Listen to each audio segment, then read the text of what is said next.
General Bakshi, एक बार समझ में आता है कि भाई कोई मालवाहक जहाज है, गफलत में, गलतफहमी में जी हमला कर दिया। 3 मालवाहक जहाज 4 दिनों में जिनमें भारतीय सवार थे उन पर अमेरिका हमला करता है। यह गफलत के चलते हुआ या अमेरिका डजंट केयर? उसको कोई परवाह नहीं भारत की। हम यहां कसीदे पढ़ते रहे, हवन यज्ञ करते रहे, जियो फ्रेंड बताते रहे, उनको कोई फर्क नहीं पड़ता कि भारतीय मर जाएं। चौधरी साहब देखिए, मैं बताना चाहता हूं, इंडियन लाइव्स मैटर। यस, 3 हमारे उन्होंने मार डाले। 4 दिनों के अंदर 3 जहाजों पे हमले, 3 हमारे घरों में मातम बन रहा है। लेकिन बड़ी हैरानी की बात है साहब, आई एम अमेज्ड, हमारे यहां से क्यों निकलने की जरूरत नहीं कि कोई दिखा रहा अमेरिका के बरखिलाफ। कौन सा याराना है, कौन सा दोस्ताना है?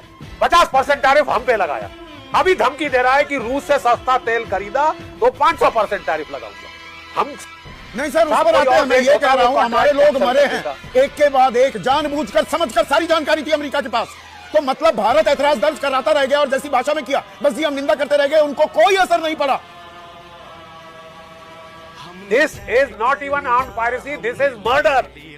Murder most foul. बिल्कुल, और हमको इसका जवाबदेही लेनी पड़ेगी, हर्जाना मांगना पड़ेगा।